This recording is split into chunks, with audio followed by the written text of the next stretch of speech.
Hello and good evening. Welcome to the show, everybody. We're just getting set up for the very last of our shows from the current location. It's all very exciting. I just need to refresh this over here.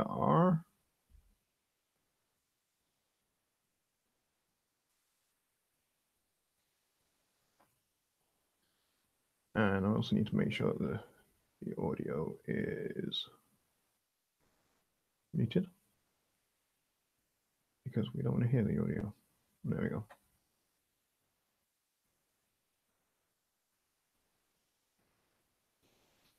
Just Bob is here. He's the first one to come in.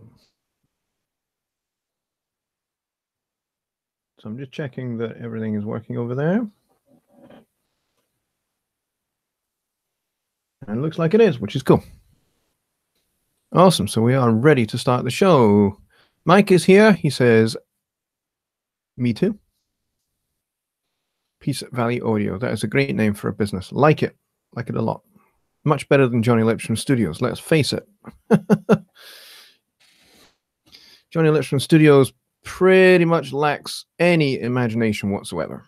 But at the time I called it that, it got the name because I had two studios. I had one here in Edinburgh and one down south in London, in England. And that studio is gone now.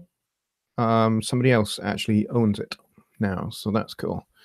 Recording studio now, that's my good friend Vacha. He is here from sunny Australia. Good to see you, mate. He says, hey, congrats on your house move. Thank you very much, mate. Appreciate it. Yep, it's all very exciting. So next Sunday is the move. That's when it's all happening. We've got a removal van all booked, and I've got a growing army of people who are going to help us load everything up and then unload at the other end. So that's all going to be very cool. There's lots of furniture that we have acquired over the years that's got to go and got to get moved, and my library of books as well. I have thousands of books, and they've all got to go to the new house as well. So it's a little bit more rent. In fact, it's actually quite a bit more rent. So we're paying quite a bit more rent for the new place. But it is definitely a better place, and we have a better landlord, a much better landlord. In fact, our new landlords are a couple that we know pretty well. So it's going to be very cool. Hopefully it's going to work out very nicely over the course of the next 2 or 3 years. We'll have to see how it goes. But it is a small increase in size. We currently have a 2.5-ish bedroom house at the moment. Well, it's not really a house, it's a flat. You guys in America would call it an apartment. It's a first floor apartment, and as you can see, my studio is the small room. Next door is the big master bedroom, which is where my kids sleep, and then we have converted one part of our gigantic lounge dining room area into a bedroom. So, and we still have enough room for separate dining room and lounge. It's pretty good. It's worked out pretty well, and we've had this orientation since my son Sam was born in 2012. So it's definitely time that we move on, because the kids are getting older. So it's important that they get a little bit more space. And also, we were planning on moving anyway, but our landlord basically forced us to move, forced us to move not when we were ready. So we're kind of having to be ready. So the studio space will be bigger than this. It's going to have its own acoustic problems. At the moment, the window for this room is behind the camera. You guys can see it. So I'm able to acoustically treat both sides of my mix position, which is very cool, and actually treat the room pretty well, actually, as a whole. So this room actually sounds pretty good. It sounded better when I had the big cabinet in the corner here. That cabinet actually absorbed a load of low end in particular. But that cabinet went a wee while ago.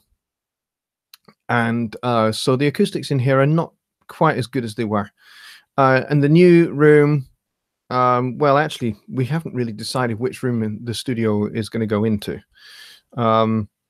But whichever room it goes into is going to have its own set of acoustic problems that I'm going to have to try and figure out how to solve, so that I can continue to produce the best possible mixes for my clients. So yeah, whichever room we go into, it's going to be a little bit bigger. There are two rooms up for grabs. One is a 12 by 9.5. Is it 12 by 10? 12 by 10. One is 12 by 10, which is obviously loads bigger than this. And the other one is 8 by 9, which is a couple of feet wider and a couple of feet longer. So it's definitely bigger. However, the one that is 8 by 9, pretty much right where I want to set up, there's a window on this side. Right on the angle of first reflection, which is a pain in the butt. So I need to try and figure out how I'm going to get around that little problem. So I personally would prefer to have the bigger bedroom, but obviously, you know, my wife and I have not had a bedroom for a long time, not a real one. So it would be nice if we could actually have the, you know, the nice big bedroom for the both of us. But that's yet to be decided. We'll have to see. It'd be nice if I could move my studio into the bigger room, but also I'm aware that my wife and I have not had really a proper bedroom space for a while. So it'd be great if we could have that too. Stuff in acoustic foam, pull out when you want sunlight. That's not a bad idea. Yeah. To be honest, I don't tend to have a lot of sunlight in here because sunlight just makes all my gear get hot. So yeah. Peace Valley Audio, that's my friend Mike, says MJN Studios was just the initials of my name and I didn't like that. Yeah, well, I just called mine Johnny Lipscomb Studios because I had two studios and I didn't really know what to call it because one's in Edinburgh, one's in London. I didn't really have an idea what to call it. Whereas I think you've named yours after your kind of area where you're based. So I think that's good, actually. It's a nice name, Peace Valley. I like it. So let's see. Chris is here. He says, glad to be here. Yep, you know what? Me too. And we have 13 or so people here. Rainer, my good friend over in Germany, is here. He says, good morning. For him, it'll be very good morning because actually it's 1 a.m. for him over in Germany. So I appreciate you staying up extra late for me. The rest of you, it's going to be like early evening dinner time. Thatcher says, my last studio inside my home, I had the same window issue. I glued the foams onto a painting canvas and it made it easy to move it around. Now that's a belter of an idea. At the moment, what I have on the sides of my walls here, which you can't really see, you can kind of see this one. Because this is a rented property, we can't really glue anything to the walls or, you know, that kind of thing. So basically what I've done is we got some cardboard boxes and I just took the side panels off of a cardboard box and we glued the foam to the side panels and then we hung them up with pins, just, you know, regular standard thumbtack pins, and they stay up great, no problem. And so it's going to mean there's not going to be very many holes for landlord to fill in. So yeah, I need to think about how I'm going to solve the acoustic problem with the window if that's the room I go into. If I go into the bigger room, I don't have that problem because the window would be down here somewhere. So it's going to be over in this corner. The only thing I would have to worry about is the fact that there's a built-in wardrobe behind me with a mirror. You know, it's kind of like got those sliding doors, which are mirrored doors. Yeah, not so keen on that idea, but we'll work that one out. Batcher says canvas works better due to small air gap behind it. Now that's a really, really good idea. I'm just gonna have to go to an art store and get some canvas, I guess. Like it. That's a really good idea. You glued your foams onto a painting canvas. I like that idea. Like that a lot. So Chris and Mike are greeting each other, which is very nice, like that. All right, so tonight's show is essentially just going to be a Q&A session for you guys. I want to get to your questions. I want to get through as many questions as I possibly can, because this is my last show in this room. And so I really want to be able to kind of make this a little bit of a party to celebrate pretty much I've been in this room for 6 years, and it's been a great little room. Bit small, but it's been really cool. And I have recorded, believe it or not, I have recorded a full-size band in here. You wouldn't believe it, but it was one of the early projects in 2015. I did a jazz record with a vocalist, and he wanted to record his whole band in here. So basically, I was the bass player and the piano player. So I did both of those tracks. And then we had a guitarist, we had a trumpet and a sax player, and drums we did out in the hallway. And it worked pretty well. I mean, for drums, I just used a single mono overhead and a kick drum mic to minimize phase issues and also getting around the room issues of being in the hallway. So Mike says, using toothpaste, the room will smell good too. It's a good idea. Just Bob says, fill the holes from the pins with toothpaste. It will harden and not shrink and work as good as drywall. This way the landlord can't complain about holes in the wall. That's a belter of an idea. I like that. And the room will smell of mint, which is also a bonus, just as Mike pointed out. I like that. Yeah, we'll do that. Thanks, guys. Like that. So I recorded a jazz group in here in 2015, and recording the trumpet player. Trumpet player was basically standing right behind me. I have my headphones on, which is fine, so I didn't really get blasted particularly, and the mic was like literally right behind where I'm sitting right here. It was fun, and my client was so thrilled. He gave me the laptop that I use for monitoring my broadcasts. And so what else have we done here that's been major in terms of, doing something that the room isn't really designed for? Let me think. Oh yeah, a horn section. I recorded a horn section in here as well. Now, the thing with horn sections is the best way to record a horn section is not really one instrument at a time. The best way to record a horn section to get a really nice, tight feel is to have them all in the same room at the same time. And maybe you put up little gobos between each one of them and, and their mics, so you can get some separation. And that works the best way to do it. However, I don't have that option in here. So I had to record 2 trumpets, alto sax, tenor sax, baritone sax, and a trombone. And we had to do it one instrument at a time. And fortunately, it was my horn arrangement for another client for his funk and soul record. And that's how we did it. So we did it one at a time. We did the 2 trumpet players together because we felt it really important to get them really tight. And then we did the alto and the tenor saxes together. Again, same thing, just getting them to sit tight with the 2 trumpets. So we had some cues that we improvised some cues so that they could really get tight with those trumpets. And we did everything to a click track. And then the baritone sax and the trombone had to be done on their own. But of course, having the 2 trumpets in here, we just basically captured them around one mic. And then the same for the 2 saxophones. We just captured them around one mic. And it was the only really way that I could practically do it in this room. But we ended up with a really, really good sound. Obviously, I lose something because I then am forced into some limitations. One of which is that if I'm recording the alto and the tenor saxes together at the same mic, I can't separate them for EQ because they're both playing at the same time. Not going to work. Same for the 2 trumpets. I can't do complementary EQ, which is what I'd normally do. but I could do EQ separately for the baritone sax and the trombone.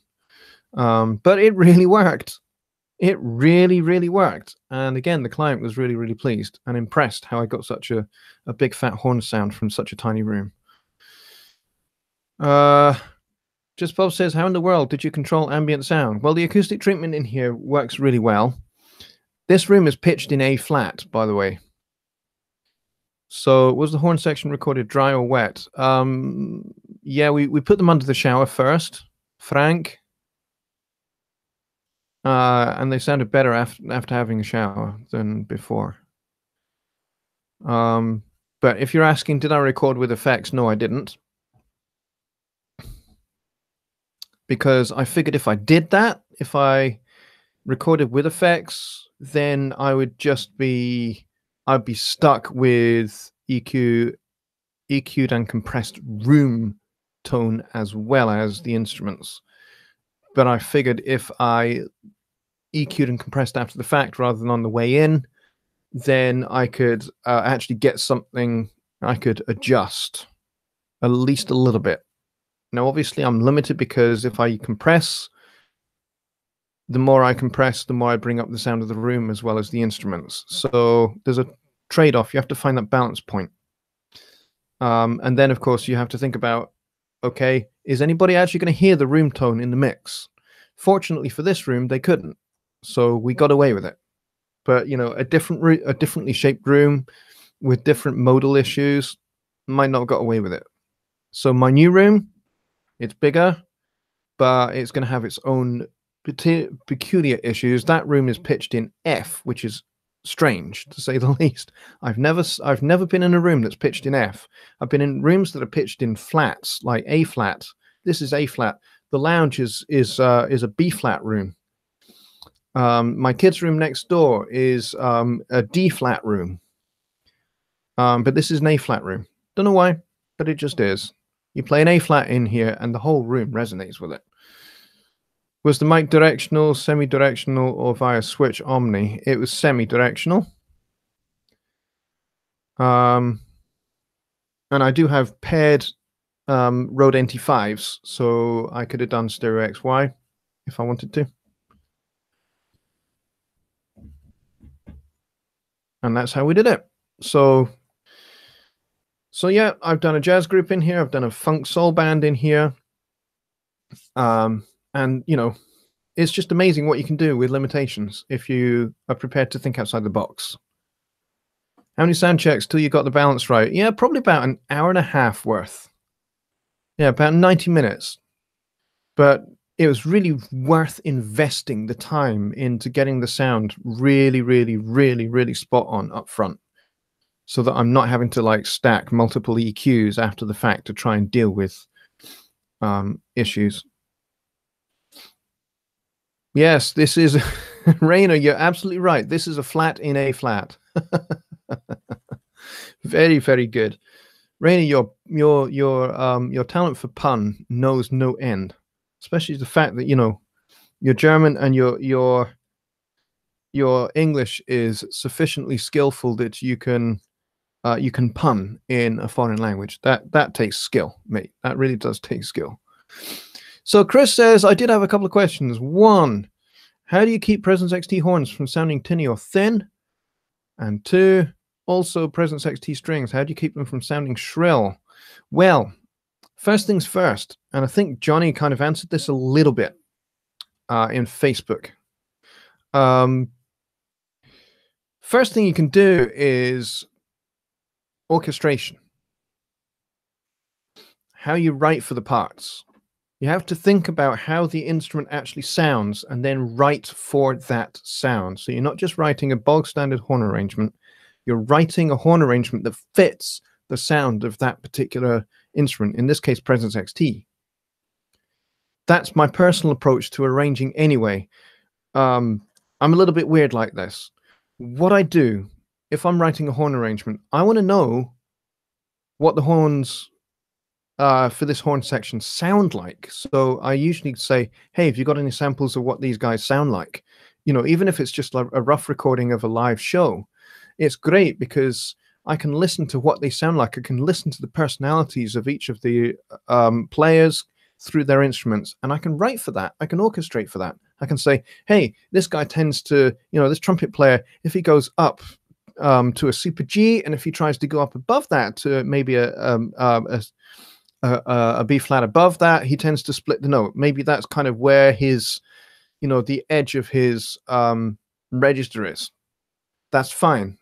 I can note that down. I can say, don't write above super G for that trumpet player. Even if he's not, playing lead trumpet, maybe he's playing second trumpet.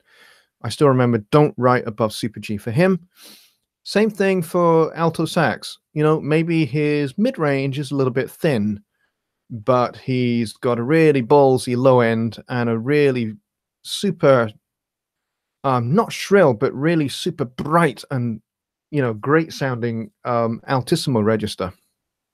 Then that's cool. I can write for that. I can make note of that. I can say, okay, avoid the mid-range for him as much as possible. Certainly at forte or forte fortissimo, if I'm going to be writing at that kind of dynamic level, yeah, his mid-range is going to sound really, really thin and reedy. There's going to be a lot of reed sound and not so much of the brass or the resonant cavities of the head in that sound. So the point I'm making here is write for the sound, not just write the part. Not just go, oh, that's a cool little line. The client will like that.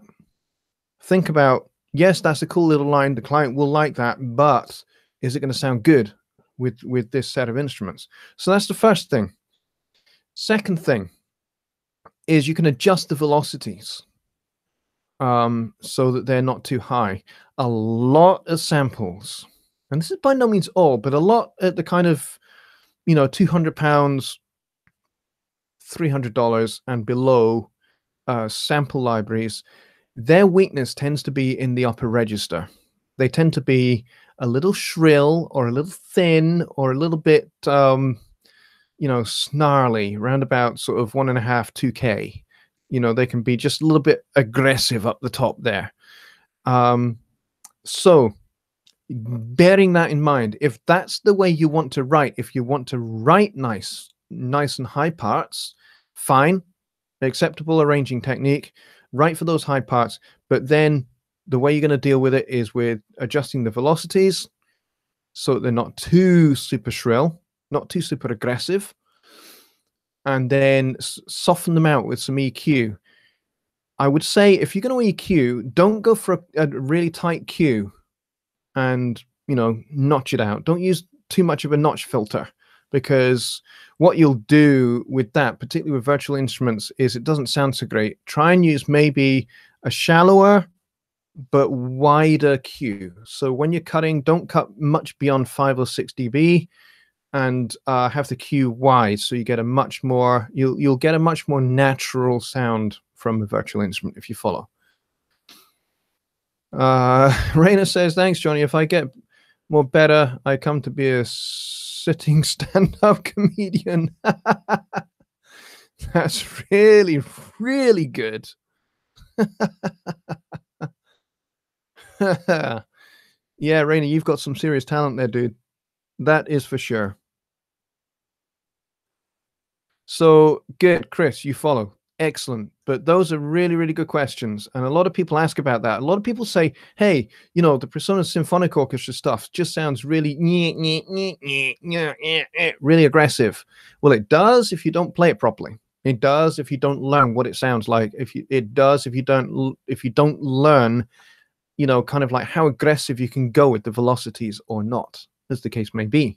As I say, some of the cheaper libraries, they've got that as a limitation. Some of the more expensive, $1,000 plus libraries, yeah, they're not going to have that. They're not going to have that issue. So there is this sense of you get what you pay for. Something like the Chris Hine horns is a fantastic sample library.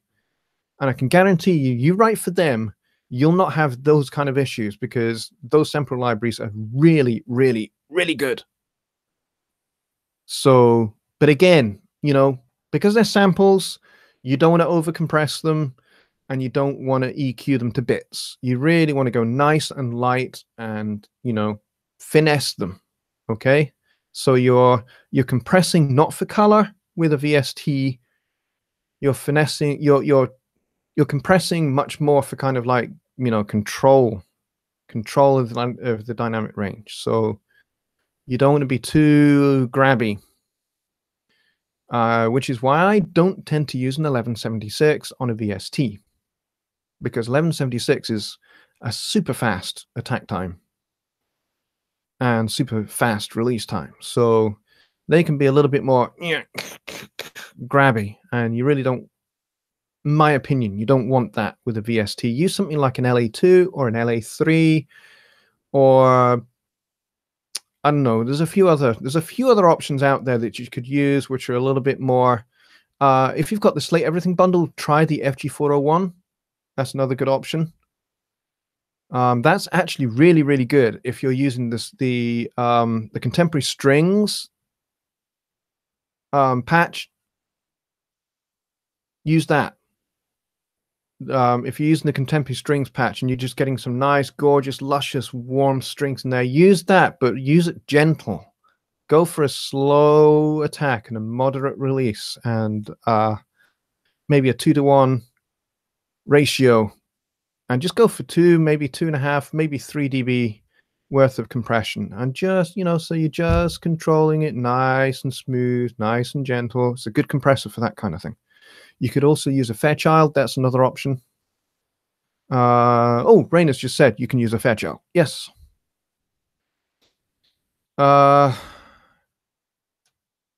Mike says, I recommend not compressing using any colorizing compressor. Use the stock Studio One compressors, nice and transparent. Yeah, if that's where you're at. If you are a beginner, yes, spot on. Yes, samples tend to be already EQ'd to a degree and already compressed to a degree. So you will find that already they've had some kind of dynamic range control compression on them.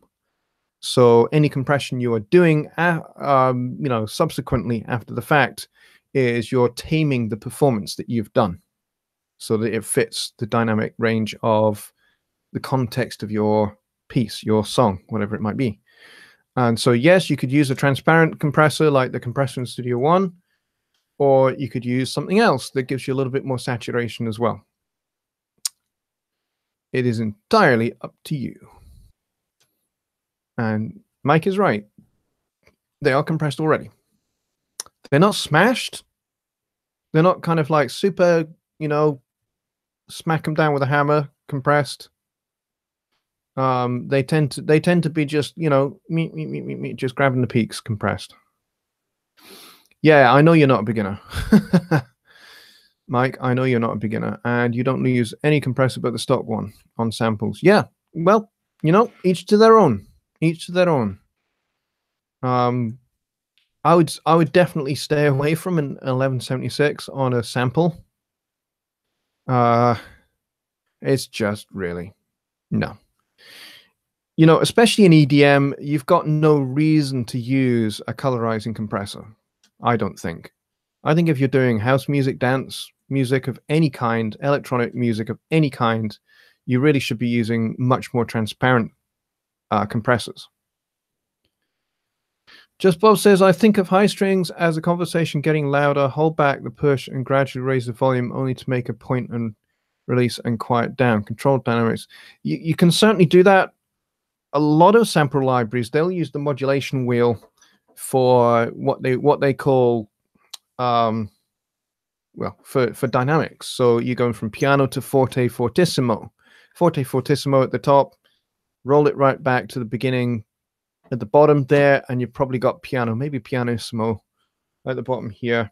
And then you can use that to control kind of your attack. If you've got a really attacky sound, some trumpets really have some trumpets. I'm not saying this is the fault of PSO, but some of the cheaper libraries, some of the trumpets have a really kind of sound to the start of them. You know, a real pa attack. Well, you can soften that off if it gives you an option for controlling the dynamics with the modulation wheel, which is basically a volume envelope. You can, if you've got that option, use that to soften up that pa a little bit. Chris says examples of colorizing compressors: 1176, Fairchild, LA2, LA3, all of those. Neves, SSLs, any of the compressors in the Slate Digital bundle, any of the Waves compressors, any of the UAD compressors, they are all colorizing compressors because they're modeled after analog hardware units. Deirdre says, are you talking instruments or loops? Since I'm in kindergarten. Yeah, we're kind of talking about VST instruments. Loops are a different kind of thing. Because loops, you can to a degree treat them as if they have been recorded in your studio. That you've got a real musician there that has done something in front of a microphone. Now, will they have been EQ'd and compressed on the way in? Will they have passed through a console and maybe a tape machine? Yes, quite possibly. So from that point of view, in terms of EQ and compression, you're maybe going to be dealing with them as if they've already been EQ'd and compressed on the way in, which means for a lot of loops, you might just go, nothing needed.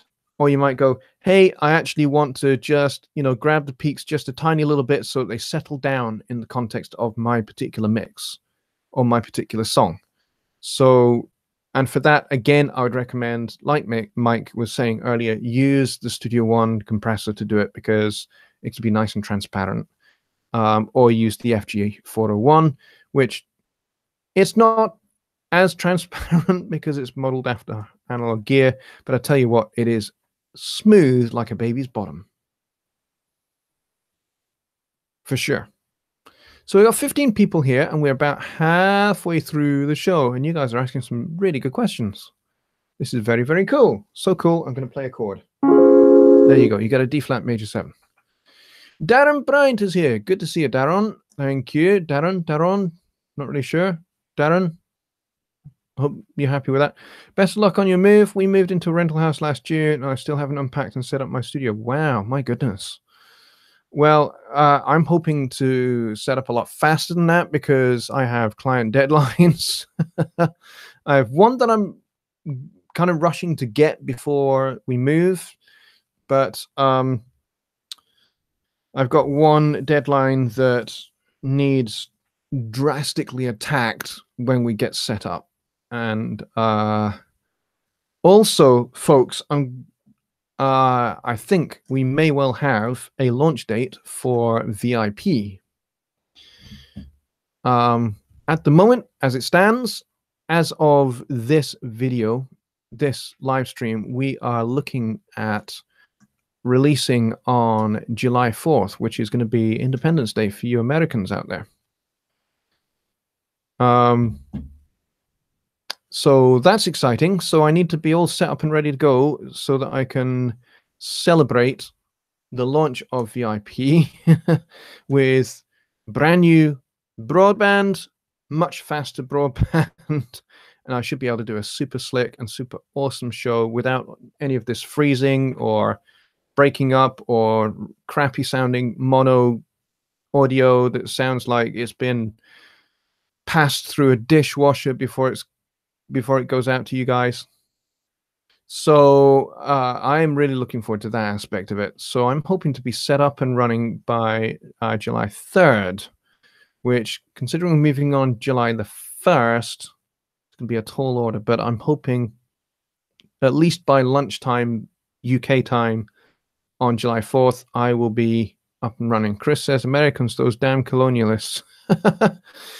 Yeah, well, you know what? My sister and her family have lived in the United States for 25 years. I love the country. I love the people, the vast majority of the people. But like any country in the entire world, every country has its fair share of buttholes, and it's those people that let everything, they let the side down for everybody else and make life incredibly hard for everybody else, and they give our countries a bad name and a bad reputation. We have our own. We have Theresa May. We have Boris Johnson. We have Jeremy Hunt. We have a whole raft of them in government at the moment, but I'm not going to go down the political route. But just really to say, yeah, we kind of gave your country the kickstart it needed, and now you guys are going great guns on your own after 200 or so years. Great guns. Nice pun there, Mr. Lipsham. Yeah, I'm going to stop now before I get myself into real trouble. Chris says, I use Linger by the Cranberries for string reference comparison. That's not a bad one, actually. Yeah, that is not a bad little reference track there. Raina says we have Krauts. I like it, Raina. You are on sparkling form tonight, mister. Let's see, what do we got going on? Have I missed anything? Just Bob says, I was referencing the violins and other such string instruments with the Presonus Orchestra pack. Seem to work well for me, seem to be a little hot or touchy. Yeah, they certainly can be a little bit. And I think when I did my review my whole series on the PSO, that was definitely one of my conclusions. They can be a little bit touchy. They can be a little bit temperamental. Some of the strings sound really, really gorgeous. Like some of the the contemporary strings, the big orchestral strings they sound fantastic on their own.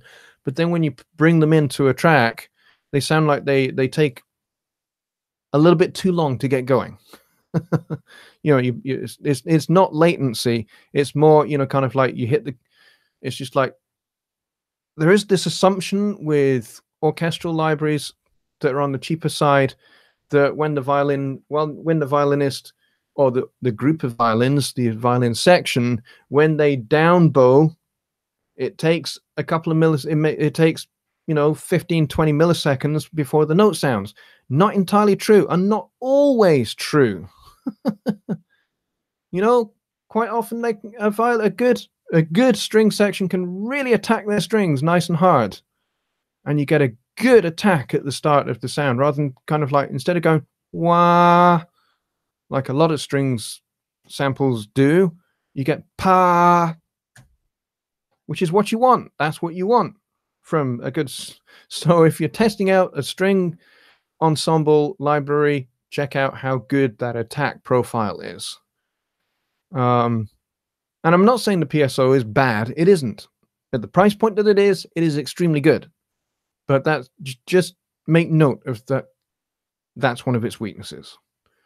And that's just to do with how they recorded the samples. I don't know why they did it that way, but that's the way they did it. Bobby Booth is here. Good to see you, buddy. Welcome to the final Sunday Night Live from the current location. And yes, I was careful about how I said a certain word that has whole at the end of it. Mike says, if you've not watched my series on PSO, you must. For $99, you can't beat it. Yeah, absolutely. At that price point, PSO, I think, leads the way. Get me the PSO on sale for half price. Really, $50? Are you kidding? Come on, guys. Presonus has got to make some money. Can't just have everything on half price. $100 is not a lot. But yeah, it is an absolute no-brainer. If you need an orchestral library, $100, just hand over your money. Just hand over your money and get it, because it will make a massive difference. Even if you're not doing orchestral stuff, the PSO is fantastic. I've used it on dance tracks. In fact, flipping heck, right now, as of tonight, I'm using the PSO on a dance track. And my client loves it. Mike says Last Christmas.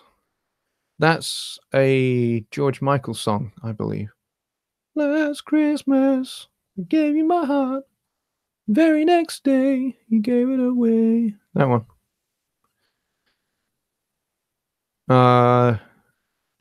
Bobby says, right now I can't afford $100. Yeah, I totally understand that. Once this move is completed, I probably won't be able to afford $100 either.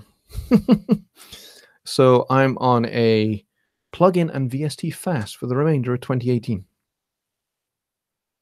Mike says, I use it for layering with my more expensive libraries. Yeah, that's probably a good use of it. Mike says, last Christmas it was $50. There you go. Yep. Well, you know, Bobby, keep an eye out on the sales. That's all I can say. Audio Deluxe run good sales, and, you know, they quite often have Presonus stuff there on sale. So keep an eye on places like that. And Audio Deluxe, they are actually a very, very good and very highly recommended reseller. I am a jazz man, Beatrice. You're quite correct, but, you know, money is money. You know, I have to make money. So if my client wants a drum and bass remix of one of his tunes, that's what he gets. It's repeat business. I can't turn it away.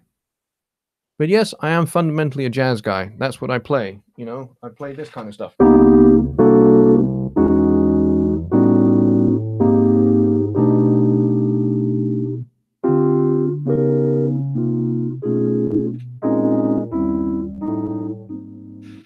Yep, that's what I play. That's but, you know, I'm not averse to, you know, sticking a nice parallel compressed kick drum and open hi-hat and the upbeat on, you know, to back that up.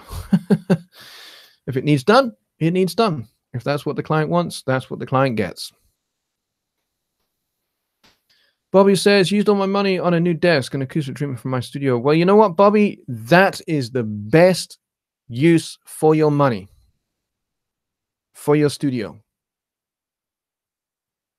The best use for your money, for your studio, is a good desk that is going to get the speakers into exactly the right position for you to hear the audio the best, and also to acoustically treat your room so that your room is now telling you much more of the truth, and so that they are in agreement with your speakers, and you're not going to get comb filtering or modal issues and that kind of stuff, which is going to essentially mean that what you hear from the speakers is you get the direct sound from the speakers, and then everything else from the speakers bounces around the rooms and gets into your room, and that all gets into your ears at the same time as well, or maybe a few milliseconds later, and maybe a little bit out of tune as well by the time it's rattled around the room, and it totally messes with your brain, and you can't mix because you can't make sensible decisions.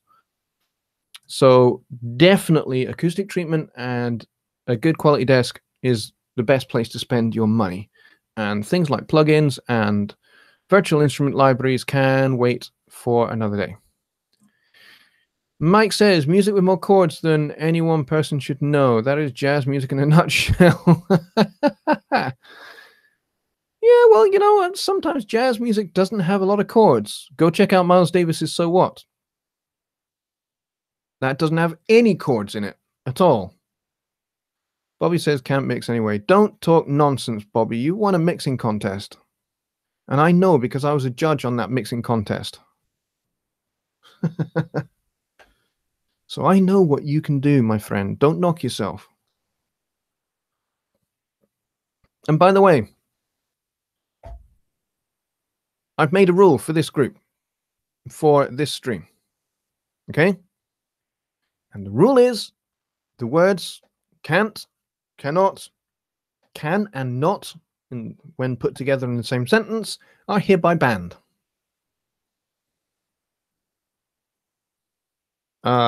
Anybody that says that they can't do something without qualifying it with the word yet, their comments will be deleted from now on. I'll not have people talking themselves down in my live streams. Thank you very much. So, Bobby, I hope you don't take that the wrong way, but I mean that to help you very much. Okay? Let's see. It says, and Truckee had an offer for all other instruments. True. I have the whole stuff now without the new model channel straps. Okay. Didi says, can't is not in the vocabulary anymore. Didi, I'm going to have to delete your comment because you used the word can't.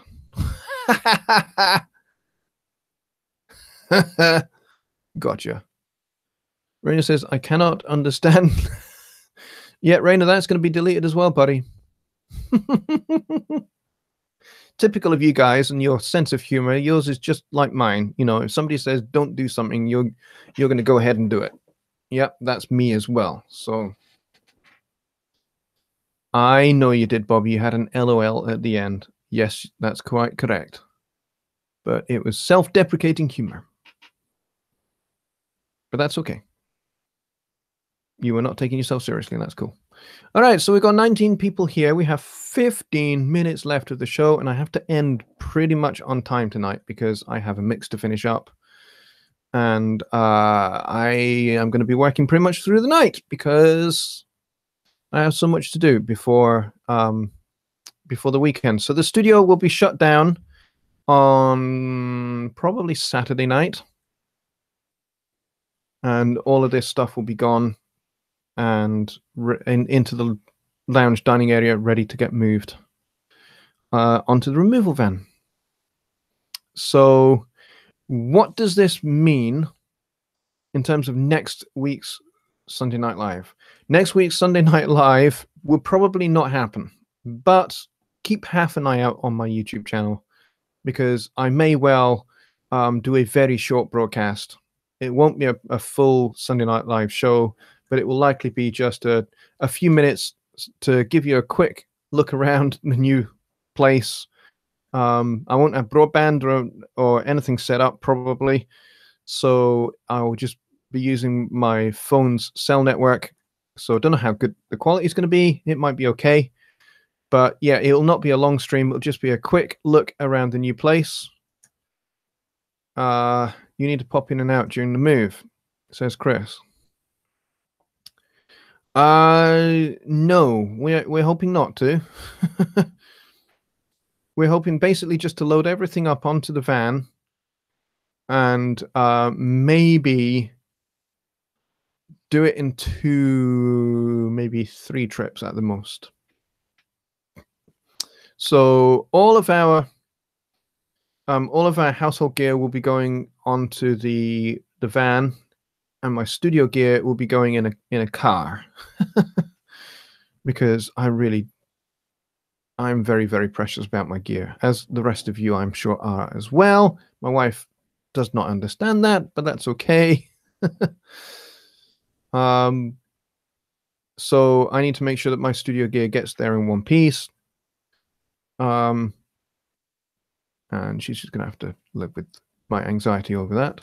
Bobby says, I won 1 contest and been in the top 10 about 25 to 30 times. Not bad at all to me. That is, Bobby, that is outstanding.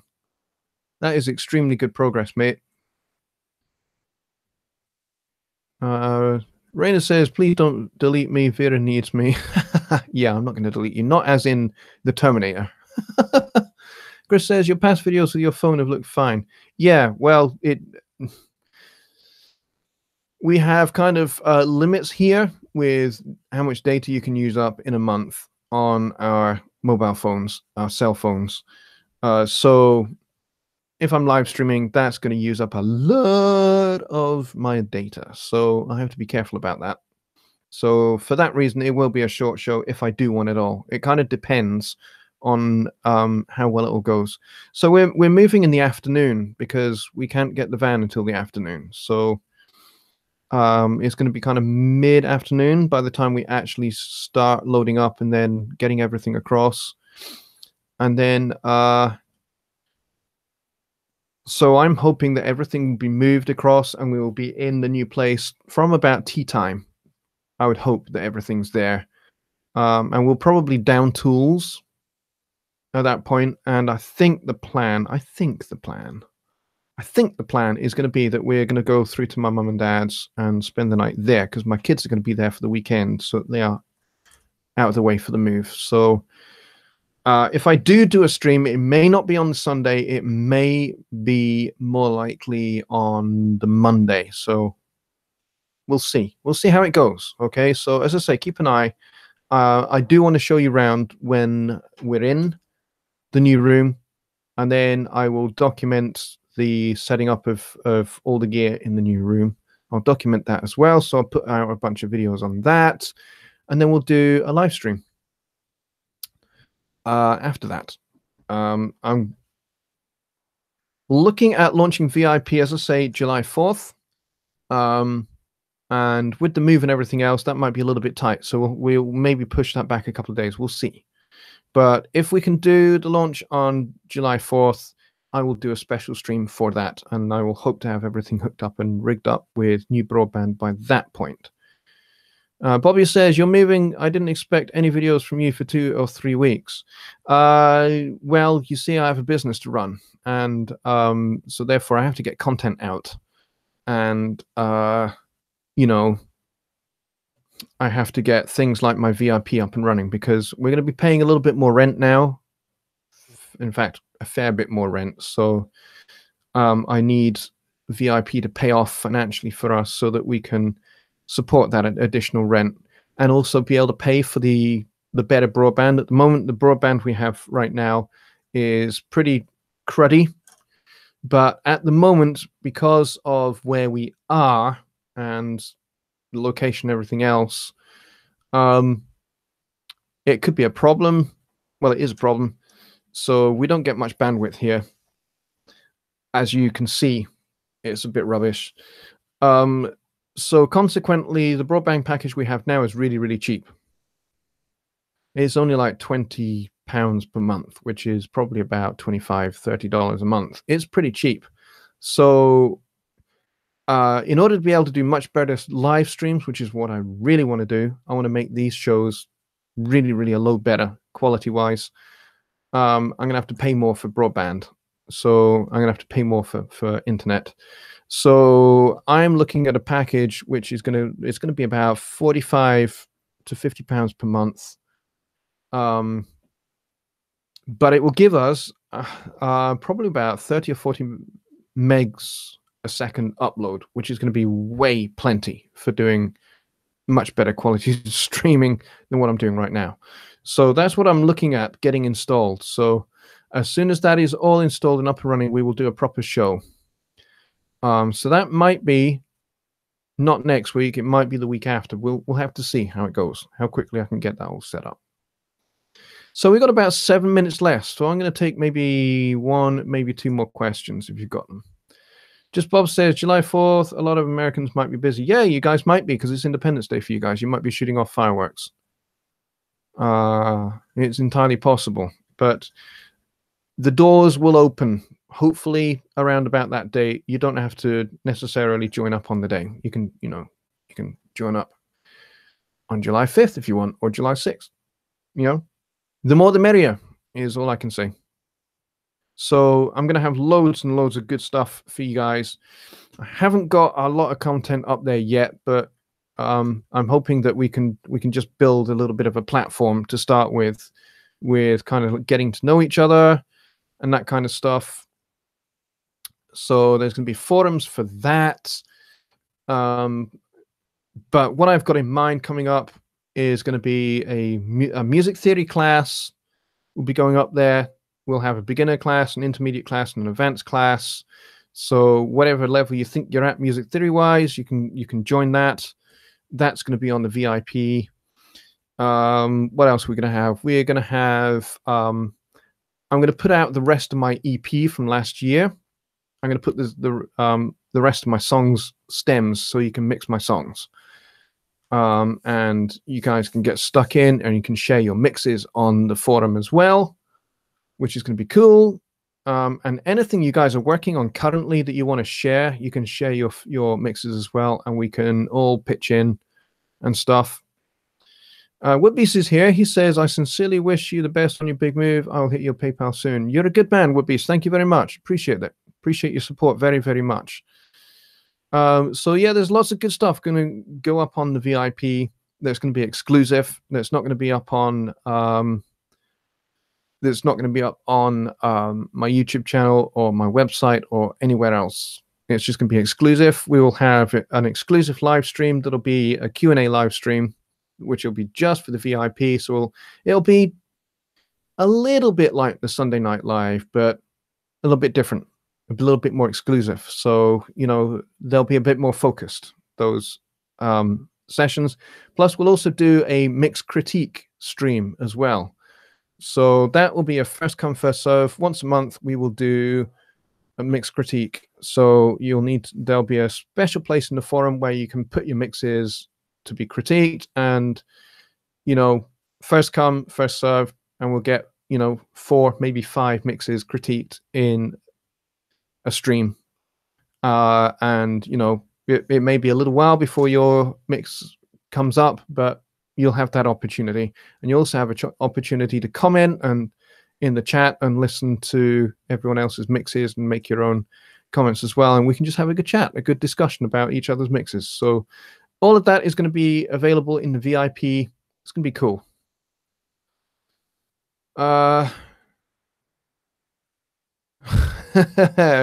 Rainy, you are definitely very funny tonight. Is there a class before beginner?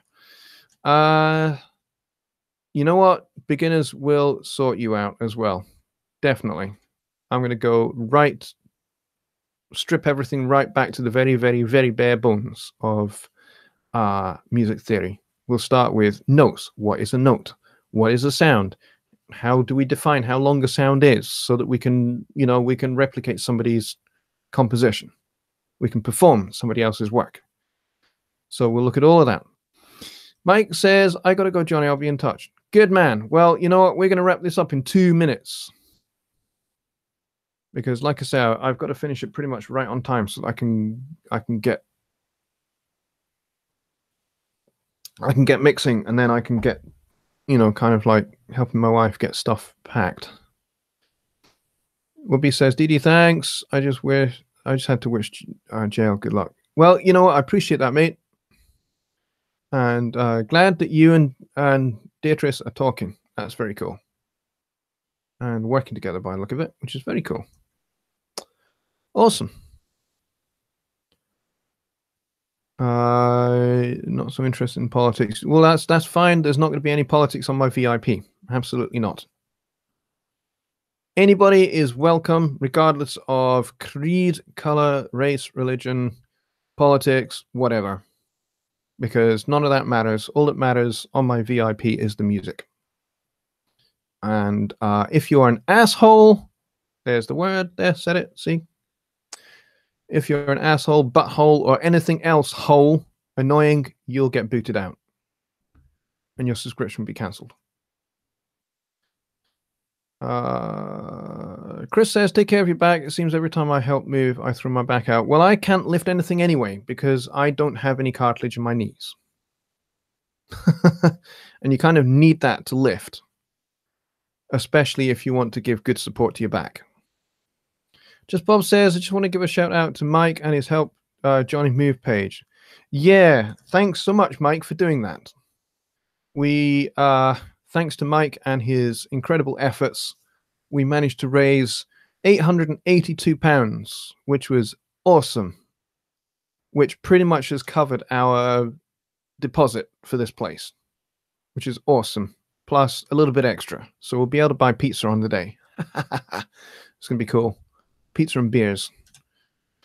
So this time next week, it'll be 1 o'clock in the morning in our new home.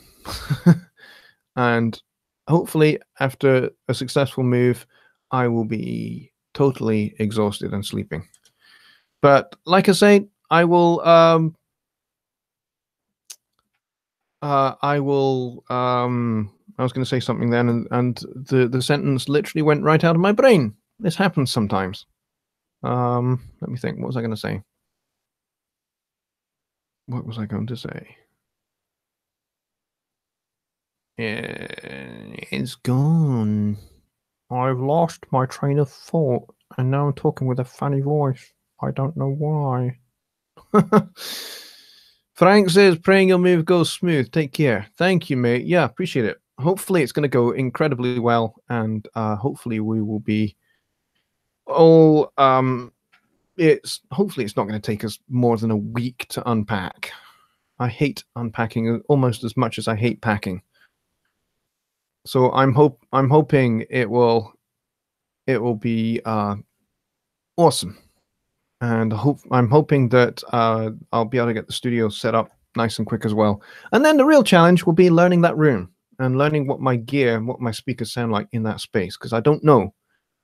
But I do know that depending on which room I get, the one that's 8x9 is pitched in G, and the one that's bigger, the 12x10, is pitched in B. So they are a minor third apart, those two rooms.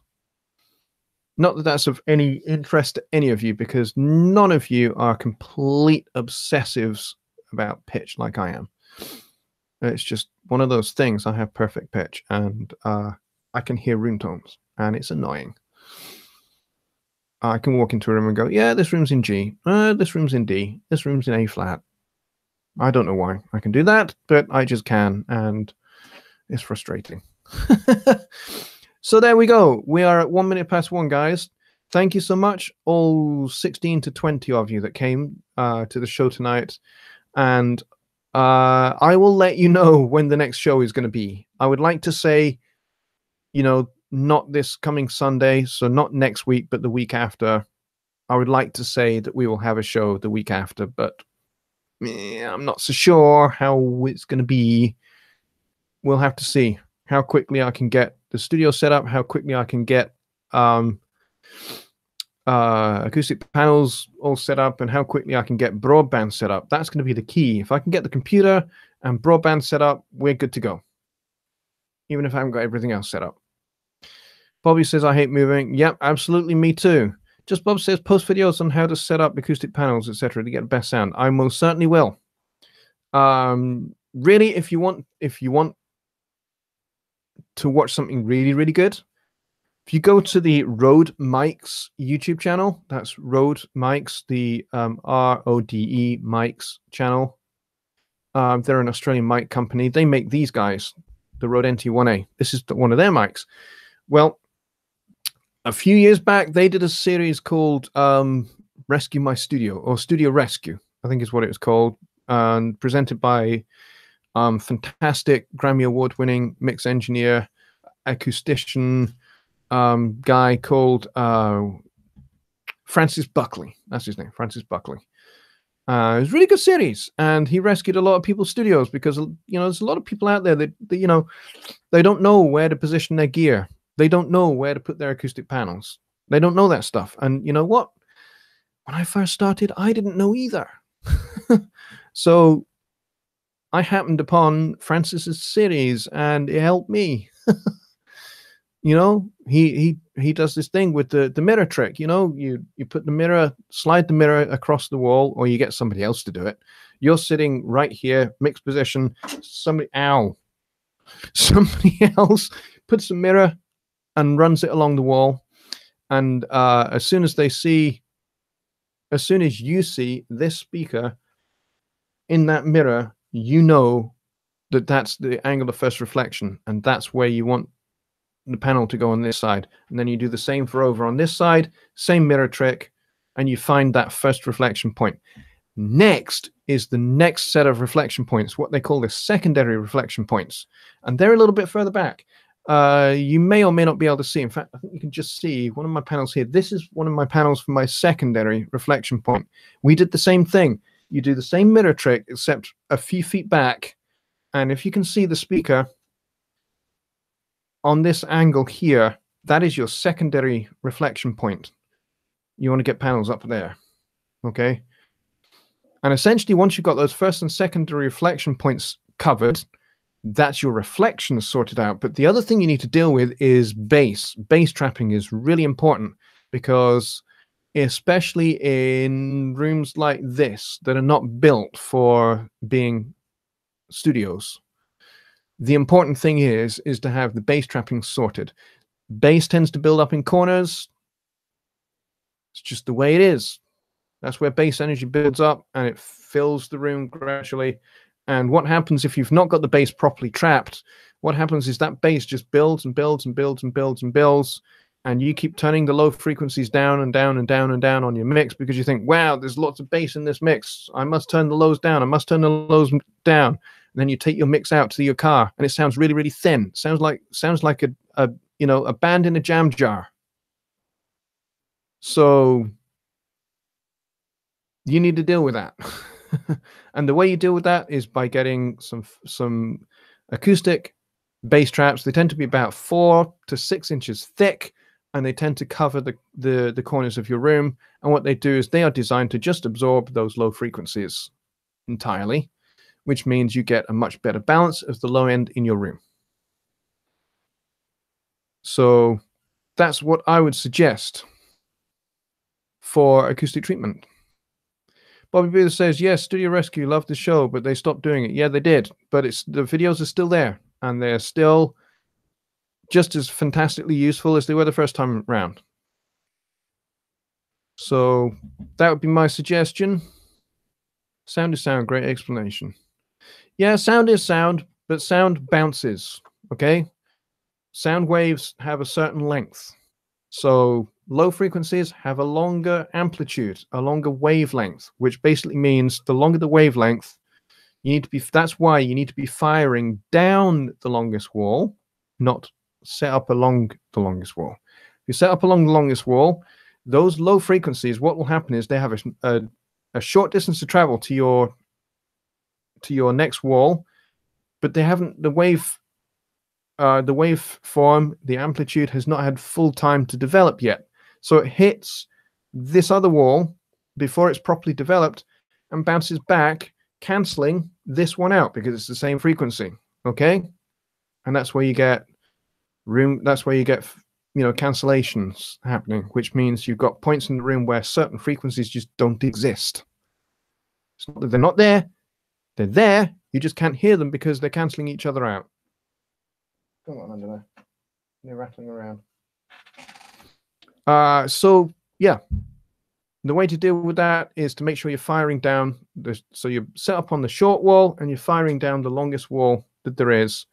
This room is, again, still a little bit too short for low-end frequencies to be fully developed. So really, I should in this corner have bass traps.